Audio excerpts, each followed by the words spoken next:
Jurassic Park by Michael Crichton. Read by William Roberts.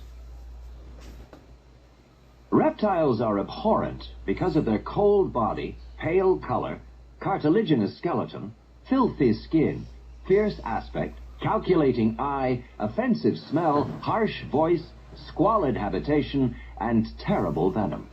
Wherefore their creator has not exerted his powers to make many of them. Linnaeus, 1797. You cannot recall a new form of life. Erwin Chargaff, 1972.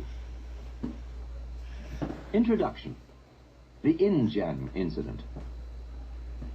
The late 20th century has witnessed a scientific gold rush of astonishing proportions, the headlong and furious haste to commercialize genetic engineering.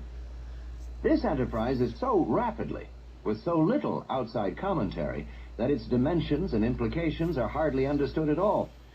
Biotechnology promises the greatest revolution in human history. By the end of this decade, it will have outdistanced atomic power and computers in its effect on our everyday lives. In the words of one observer, biotechnology is going to transform every aspect of human life: our medical care, our food, our health, our entertainment, our very bodies. Nothing will ever be the same again. It's literally going to change the face of the planet. But the biotechnology revolution differs in three important respects from past scientific transformations. First, it is broad-based. America entered the atomic age through the work of a single research institution at Los Alamos. It entered the computer age through the efforts of about a dozen companies. But biotechnology research is now carried out in more than 2,000 laboratories in America alone. 500 corporations spend $5 billion a year on this technology. Second, much of the research is thoughtless or frivolous. Efforts to engineer paler trout for better visibility in the stream, square trees for easier lumbering, and injectable scent cells so you'll always smell of your favorite perfume may seem like a joke, but they are not. Indeed, the fact that biotechnology can be applied to the industries traditionally subject to the vagaries of fashion, such as cosmetics and leisure activities, heightens concern about the whimsical use of this powerful new technology. Third, the work is uncontrolled. No one supervises it. No federal laws regulate it. There is no coherent government policy in America or anywhere else in the world.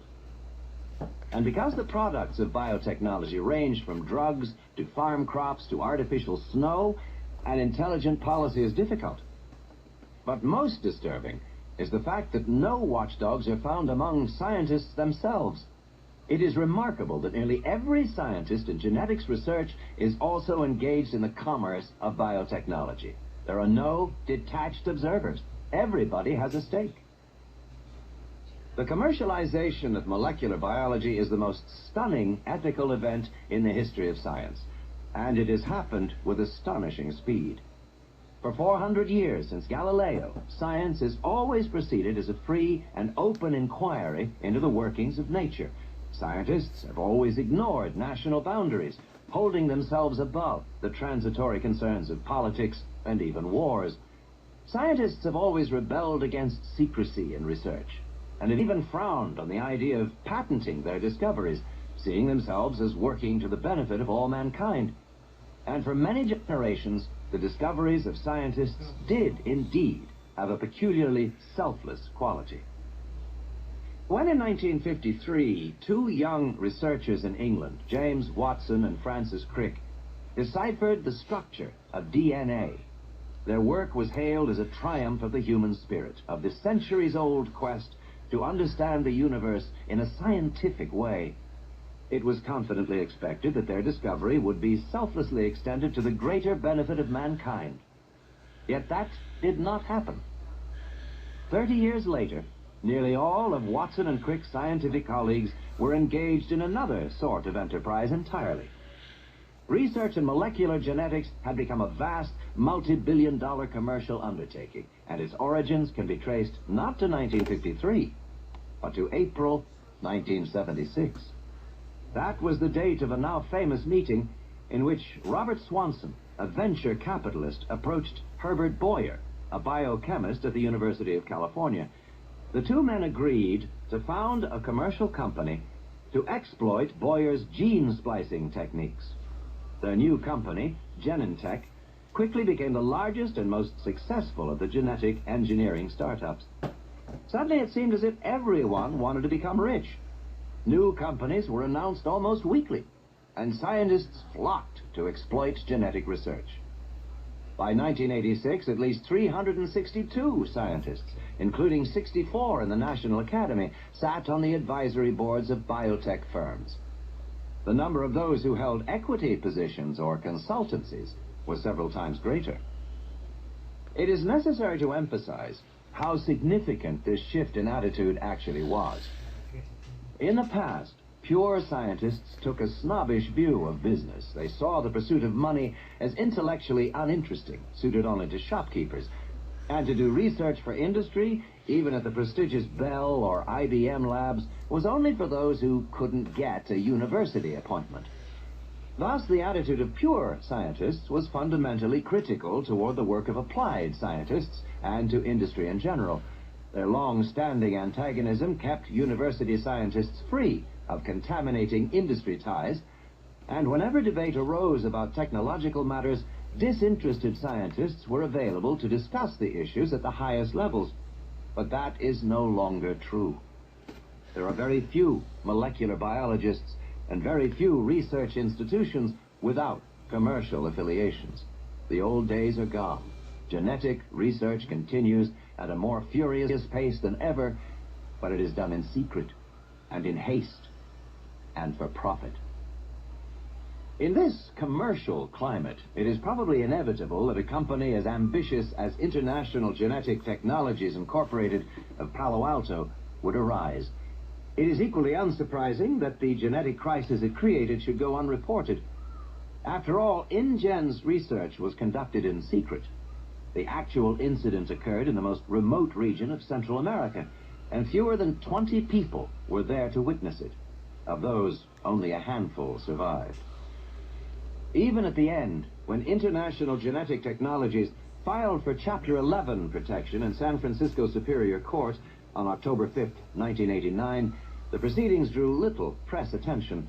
It appeared so ordinary. InGen was the third small American bioengineering company to fail that year, and the seventh since 1986. Few court documents were made public, since the creditors were Japanese investment consortia such as Hamaguri and Densaka, companies which traditionally shun publicity. To avoid unnecessary disclosure, Daniel Ross of Cowan, Swain and Ross, counsel for InGen, also represented the Japanese investors. And the rather unusual petition of the Vice Consul of Costa Rica was heard behind closed doors.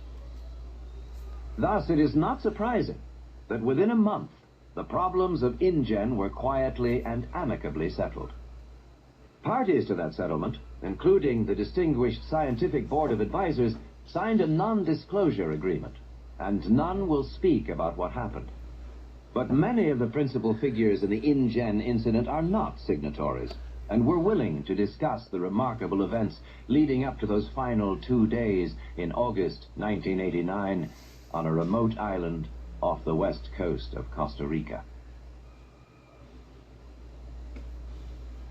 Prologue: The Bite of the Raptor. The tropical rain fell in drenching sheets, hammering the corrugated roof of the clinic building, roaring down the metal gutters, splashing on the ground in a torrent.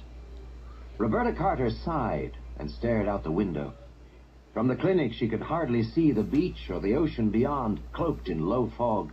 This wasn't what she had expected when she had come to the fishing village of Bahia Anasco on the west coast of Costa Rica to spend 2 months as a visiting physician.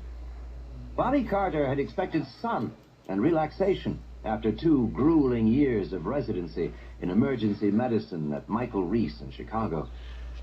She had been in Bahia Anasco now for 3 weeks, and it had rained every day. Everything else was fine. She liked the isolation of Bahia Anasco and the friendliness of its people. Costa Rica had one of the 20 best medical systems in the world, and even in this remote coastal village, the clinic was well maintained, amply supplied. Her paramedic, Manuel Aragon, was intelligent and well-trained. Bobby was able to practice a level of medicine equal to what she had practiced in Chicago. But the rain, the constant, unending rain. Across the examining room, Manuel cocked his head. "Listen," he said. "Believe me, I hear it," Bobby said. "No, listen." And then she caught it. Another sound blended with the rain, a deeper rumble that built and emerged until it was clear. The rhythmic thumping of a helicopter. She thought, they can't be flying in weather like this. But the sound built steadily, and then the helicopter burst low through the ocean fog and roared overhead, circled and came back. She saw the helicopter swing back over the water near the fishing boats, then ease sideways to the rickety wooden dock and back toward the beach. It was looking for a place to land. It was a big-bellied Sikorsky with a blue stripe